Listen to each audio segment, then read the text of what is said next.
క్రీస్తునందు ప్రియమైన వార్లారా, మరణాత రాకడ రవలి గ్రంథకర్త ఎం దేవదాసాయి గారు. 12వ సందేశము. నోవాహు నావా పెండ్లి కుమార్తె ఎత్తబడుట. ఆదికాండం 19వ అధ్యాయం 10వ వచనం. మత్తయి సువార్త 25వ అధ్యాయం 10 నుండి 11. మొదటి యోహాన్ పత్రిక 1వ అధ్యాయం 1 నుండి 3. అప్పుడు యెహోవా ఓడలో అతన్ని నోవాహును మూసివేసెను. ఆదికాండం 7వ అధ్యాయం 16వ వచనం. దేవుని మాట చొప్పున ఆయన తీర్పు దినమున జలప్రలయము భూమి మీదకి వచ్చినప్పుడు నోవాహు ఓడ ప్రక్కన నీరు, అడుగున నీరు, పైన నీరు కలదు. ఈ లోకంలో క్రైస్తవుని బ్రతుకు కూడా అలాగే ఉండును. చుట్టూను ఆపదలతో నిండియుండును. ఒకటి, కొన్ని ఆపదలు మనిషి తెలివి తక్కువతనం వలన, అజ్ఞానం వలన వచ్చును. వీటిని ఓడ అడుగున ఉన్న నీటితో పోల్చవచ్చును. 2, మరికొన్ని ఆపదలు ఇతరుల వలన వచ్చును. వీటిని ఓడ ప్రక్కనున్న ఉన్న నీటితో పోల్చవచ్చు. 3, మరికొన్ని కష్టములు పైనుండి దేవుని అనుమతి వలన కలుగును. వీటిని పైనుండి పడు జలధారలకు సరిపోల్చవచ్చును. మనకు బుద్ధి చెప్పుటకు, మనలను సరిచేయుటకు దేవుడు వీటిని రాణించును. దేవుడు నోవాహును ఓడలోనికి రమ్ము, కమ్ అని పిలిచి తలుపులు మూసివేసెను. అనగా దేవుడు ఆ ఓడలో ఉన్నారు.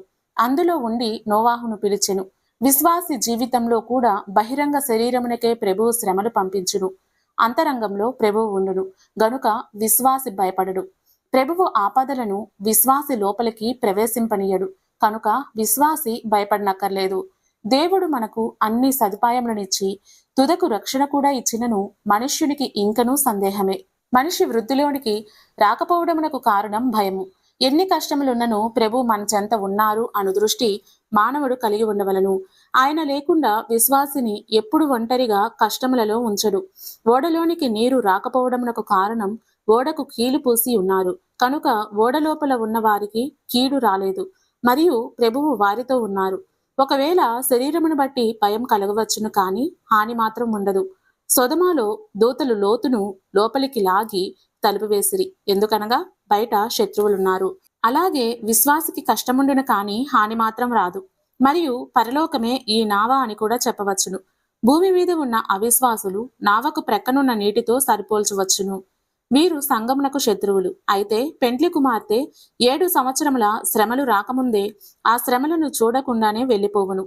అలాగూ ప్రభువు పెండ్లి కుమార్తె సంగమును తీసుకుపోవును. ఉదాహరణకు, ఒక గ్రామంలో ఇంకను 2 లేక 3 దినములకు కలహములు వచ్చునని తెలిసి ఆడపిల్ల తండ్రి తన బిడ్డ కలహములలో పడకుండా తీసుకుని పోయెను. అలాగే 7 ఏండ్లు శ్రమలలో పడకుండా ప్రభు సంగమును తీసుకుని వెళ్ళును. ఓడ అరారాతు కొండపైకి వెళ్లి క్రిందికి దిగిన రీతిగా పెండ్లి కుమార్తె ఎత్తబడి నూతన యెరూషలేములో 7 ఏండ్లు విందులో ఉండి తరువాత క్రీస్తు ప్రభు యొక్క 1000 ఏండ్ల పాలనలో బోధ చేయుటకు భూమి మీదకు వచ్చును. నోవాహు 120 సంవత్సరములు ఓడ కట్టుటలోను దేవుని గూర్చి ఇతరులకు చెప్పుటలోను ఉండెను.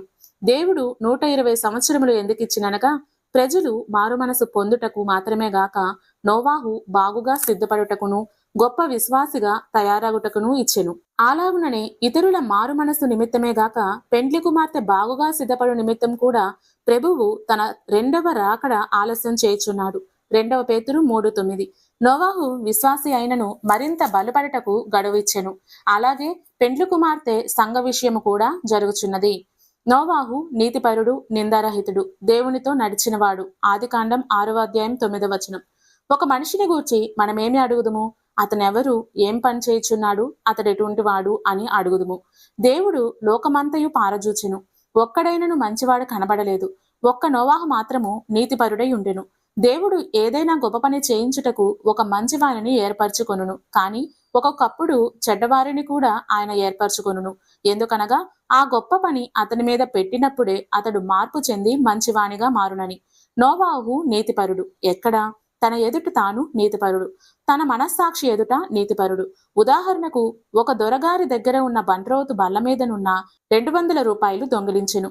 ఆ బంట్రోతునకు రాత్రంతయు నిద్రపట్టలేదు. అతనిలో 2 మాట్లాడుచుండిరి. ఒకరు ఆ సొమ్ము ఇచ్చివేయము అని, ఇంకొకడు వద్దు అని.